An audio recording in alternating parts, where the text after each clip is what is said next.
السلام عليكم ورحمة الله وبركاته. halkani waa Sooyaal TV barnaamijkeeni dhacdooyinka maanta iyo Cabdirashiid Geelle.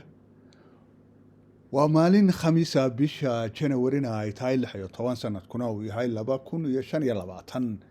Haddaba ku soo dhawaada barnaamijkeeni dhacdooyinka maanta oo in badan oo kamid ah aynu rabno inaynu bal kaga hadalno arrimaha bariga dhexe ee heshiiska Hamas iyo Israel halka uu marayo iyo Israailiyiinta oo rabta in ay daldaloolooyin u yeelaan heshiiska si ay dib u dhac ugu keenaan inkasta oo goobjoogayaashii iyo dowladihii damaanad qaadaba ay rabaan inay culays saaraan Israailiyiinta si heshiisku u fulo 19 bishan oo ah maalinta Axadda ah. Daba ku soo dhawaada barnaamijkeena dhacdooyinka maanta ee Sooyaal TV.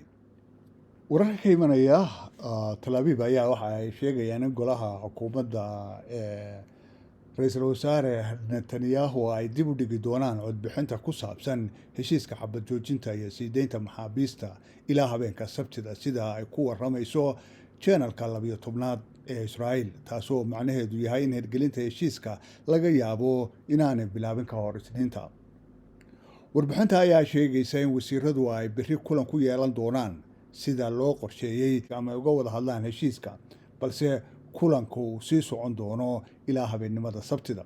Kadib codbixinta liiska maxaabiista ee Falastiiniyiinta ee la sii deynayo ayaa la daabici doonaa, waxaana mucaaradka heshiiskan la siin doonaa 48 saacadood si ay dacwad ugu gudbiyaan sii deynta maxaabiistaasi maxkamadda sare ee Israel.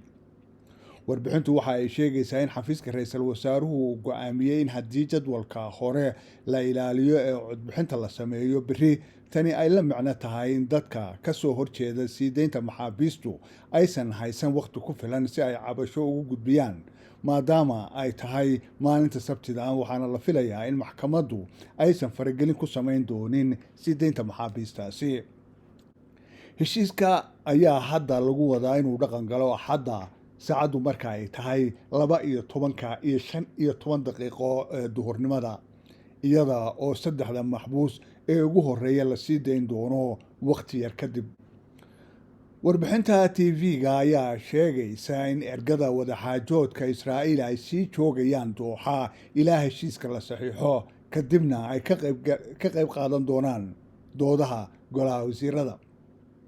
sida ku cad nuqulka heshiiska oo la helay in ka badan 1700 oo maxaabiis Falastiiniyiin ah ayaa la sii deyn doonaa iyada oo lagu bedelanayo 33 maxbuus oo Israa'iiliyiinta ah ee lagu jiro wejiga koowaad ee heshiiska. maxaabiista la sii deyn doono waxaa ka mid noqon doona baa la yiri 700 oo Falastiiniyiin ah oo hore iyagu ugu xirnaa 250 ilaa 300 ka mid ah ay xukunkoodu yahay xabsi daa'im. 1,000 qof ama 1,000 maxbuus oo reer Gaza ah oo la qabtay 8 Oktoobar oo lagu qabtay Gaza. 47 maxbuus oo hore oo loo sii daayay 2011 maxaabiis dib loo soo qabsaday ayaa ku jirta. wasiirka amniga qaranka Itamar Ben-Gvir ayaa sheegay in xisbigiisa Othman Yahudi uu ka bixi doono isbahaysiga dowladda haddii golaha xukuumaddu ansixiyo heshiiska xabad joojinta iyo sii deynta maxaabiista ee lala galay Hamas, kaas oo shalay ay ku dhawaaqeen dhexdhexaadiyayaashu. wasiirka amniga qaranka Itamar Ben-Gvir oo shijira isagu ku hadlay ayaa waxa uu sheegay heshiiskan waa mid xun, wuxuuna ka mid yahay sii deynta boqolaal dilayaal ah buu yiri. heshiiskani wuxuu tirtirayaa dhammaan guulaha oo wuxuu burburinayaa mustaqbalka dadka haray ee la afduubtay. heshiiskani wuxuu ceeb iyo khiyaano ku yahay Yuhuudda, waxaana ku jira buu yiri xisbiga awoodda Yuhuudda inaan ka tegi doono haddii la ansixiyo, waana ka bixi doonaa dowladda ayuu sheegay. kadib markii uu sheegay Ben-Gvir inuu iska casili doono hogaaminta xisbigiisa ama uu ka bixi doono xukuumadda, ayaa hogaamiyaha mucaaradka Yair Lapid uu mar kale soo jeediyey in ra-iisul wasaare benyamin netanyahu uu siinayo taageero siyaasadeed si loo ansixiyo heshiiska xabad joojinta iyo sii deynta maxaabiista ee lala galay xamaas ee shalay lagu dhawaaqay. laabid ayaa ku qoray bartiisa X isagoo leh waxaan benjamin netanyahu ku leeyahay ha cabsan ama ha ka baqin, wax cabsinayay ku gelin, waxaa heli doontaa dhammaan taageerada aad u baahan tahay si aad u fuliso heshiiska maxaabiista. warbixin laga helay warbaahinta luqadda cibraaniga ayaa sheegtay in wafdi sare oo ka socda difaaca Israa'iil ama militariga Israa'iil ay berri u safri doonaan caasimadda Masar ee Qaahira si ay ula socdaan arrimaha la xiriira heshiiska xabad joojinta iyo sii deynta maxaabiista ee lala galay ururka Xamaas ee Gaza, sida laga soo xigtay mareegta Wala iyo idaacadda reediyoga ciidamada. wafdi ayaa ka koobnaan doona baalyiri saraakiil sare oo ka tirsan Shin Bet, madaxa waaxda istaraatiijiyada ee ciidamada Israa'iil Generaal Major Eliezer Toledano iyo madaxa Kogat Generaalka Major General Jassam Alian. shirkani waxa uu diiradda saari doonaa isku dubaridka habka sii deynta maxaabiista maalinta ugu horeysa ee xabad joojinta. heshiiskii hore ee xabad joojinta maxaabiista waxaa lagu sii deyn doonaa xadka Rafah iyaga oo u sii gudbaya Masar kadibna ku soo noqonaya Israa'iil. waa saddexda ugu horeysa ee maxaabiista ee ay Falastiiniintu sii doonaan xadka Masar iyo Gaza lagu sii deyn doonaa gaar ahaan meesha la yiraahdo Rafah, oo ay maxaabiistu waxay u gudbi doonaan dhinaca Masar kadibna waxaa loo soo qaadi doonaa dhinaca iyo Israa'iil. wasaaradda arrimaha dibadda ee Masar ayaa sheegtay in hirgelinta heshiiska xabad joojinta iyo sii deynta maxaabiista ee Gaza ay tahay inay bilaabato si degdeg ah maalin kadib markii dhexdhexaadiyayaashu ay ku dhawaaqeen in Israa'iil iyo Xamaas ay gaareen heshiiska oo ay ku dhawaaqeen Qatar, Mareykanka iyo Masar ayaa lagu wadaa inuu dhaqan galo Axadda, waxaana ku lug leeyahay isweydaarsiga maxaabiista u dhaxaysa Israa'iil iyo maxaabiista Falastiiniyiinta ah.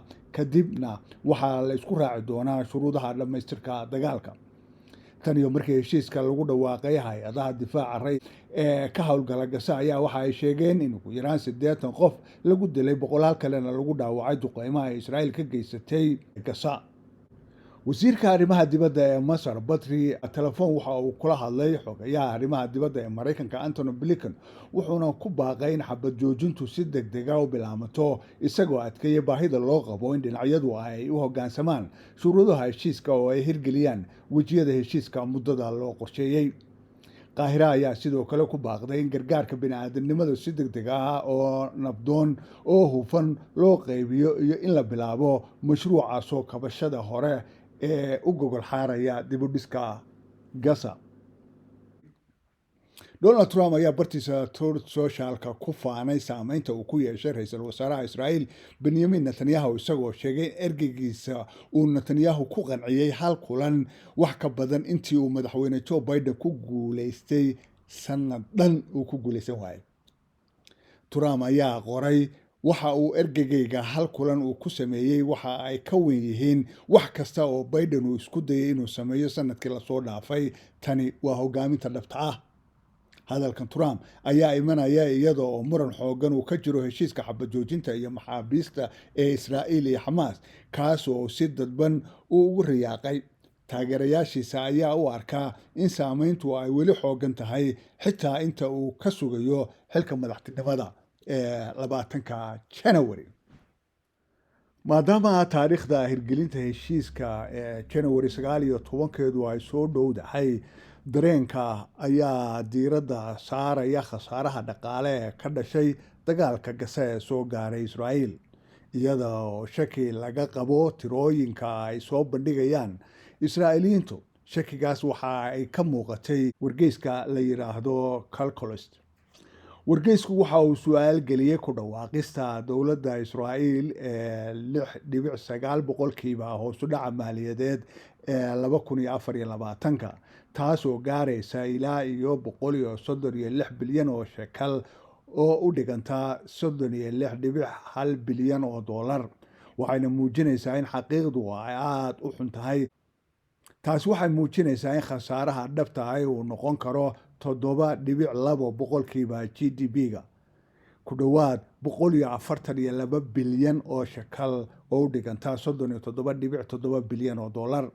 wasaaradda maaliyadda ee Israa'iil ayaa saadaalisay hoos u dhaca maaliyadeed oo 4.9 boqolkiiba 2024 markii la barbar dhigo khasaaraha dhabta ah ee 4.2 boqolkiiba 2023 halka ra'iisul wasaaraha Israa'iil Benjamin Netanyahu iyo wasiirkiisa maaliyadda Bezalel Smotrich ay u dabaaldegeen hoos u dhaca boqolkiiba 7.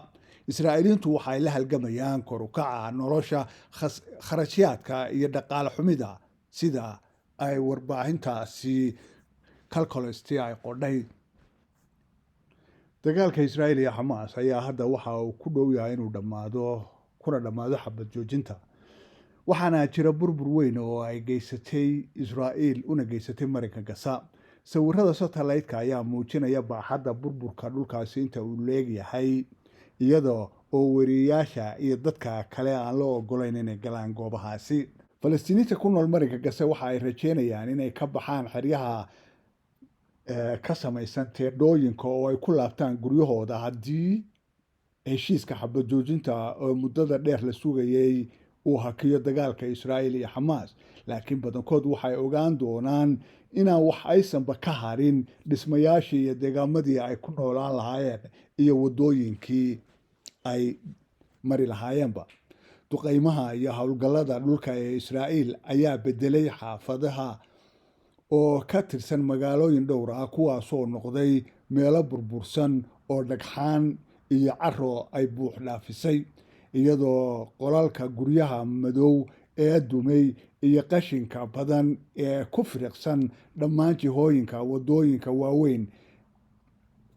kaabayaasha muhiimka ah ee biyaha iyo korontada ayaa burburay, isbitaalada badankoodna ma shaqaynayaan. heshiiska xabad joojinta ee kala guurka iyo sii deynta dadka u xiran labada dhinac ma sheegin cidda maamuli doonta Gaza kadib dagaalka, ama hadda Israa'iil iyo Masar inay ka qaadi doonaan xanibaadda xayiraadda xadidan ee dhaqdhaqaaqa dadka iyo badeecadaha, taasoo ay soo rogeen markii ay Xamaas ay qabsatay Gaza 2007.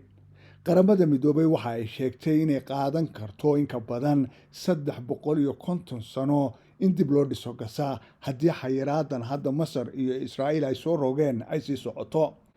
baaxadda buuxda ee burburka waxaa la ogaan doonaa oo keliya marka dagaalku dhammaado oo kormeerayaashu ay helaan marin buuxa oo ay ku tagaan dhulka. qaybta ugu daran ee la burburiyey ee Gaza ee ku taal waqooyiga waxaa xiray ciidamada Israa'iil, iyada oo si weyn looga barakiciyey dadkii ku noolaa halkaas howlgalladii bilowday bishii Oktoobar. iyadoo la adeegsanayo xogta satellite-ka, qaramada midoobay ayaa qiyaastay bishii hore in 69 boqolkiiba dhismayaasha Gaza ay ku burbureen dagaalka, oo ay ku jiraan in ka badan 245 kun oo guri. bangiga adduunka ayaa qiyaasay in burburka uu gaaray 18.5 bilyan oo dollar marka loo eego wax soo saarka dhaqaale ee wadajirka ah ee daanta galbeed iyo Gaza ee 2022. buuro, dhagaxyo iyo dhoobo ka samaysmay oo isu bedeleen guryihii dhaadheeraa ee Gaza. ka hor inta aan la bilaabin dib u dhiska dhagaxyada, waa in la qaadaa hawl adag oo weyna halkaa laga qabtaa. qaramada midoobay ayaa qiyaastay in dagaalka uu Gaza ku daadiyey in ka badan 50 milyan oo tan oo dhagxaana. qaadista burburka ayaa sidoo kale noqon doonta mid adag, iyadoo ay ku jiraan tiro badan oo rasaas iyo bombooyina qarxina. sidoo kale haraadiga bini'aadamka ayaa iyana ku hoos jira dhulka hoostiisa. wasaaradda caafimaadka ee Gaza ayaa sheegtay in 10 qof oo lagu dilay duqeymaha hawada ee Israa'iiliyiintu ay weli ku hoos jiraan burburka guryaha dumay. ma jiro qorshe loogu talagalay dib u dhiska Gaza oo hadda ka muuqda heshiiska. nadiifinta burburka iyo dib u dhiska guryaha ee mustaqbalku waxay u baahnaan doontaa balaayiin dollar iyo awoodda oo laga keeno agab dhisme iyo qalab culus oo la soo geliyo gudaha marinka Gaza. heshiiska xabad joojintu wuxuu ku dhawaaqayaa mashruuc dib u dhisme oo socon doona 3 ilaa 5 sano oo bilaaban doona marxaladda ugu dambaysa kadib markii dhammaan boqolka maxbuus ee haray ee ugu dambeeya ee la sii daayo. laakiin gaadhista meeshaasi waxay u baahan doontaa heshiis ku saabsan marxaladda labaad ee heshiiska, taasoo weli la isku mari la'yahay. xitaa marxaladda ugu horeysa ayaa shaki ku jira Khamiista, iyadoo ra'iisul wasaaraha Israa'iil Benjamin Netanyahu uu sheegay in khilaaf uu jiro daqiiqadii ugu dambeeyay ee Xamaas ay dib u dhigayso ogolaanshaha maxaabiista Israa'iil. xitaa markaas awoodda dib u dhisku waxay ku xirnaan doontaa xanibaadda, taasoo ay dhaliilayaan kuwa u arkay inay tahay qaab ciqaab guud.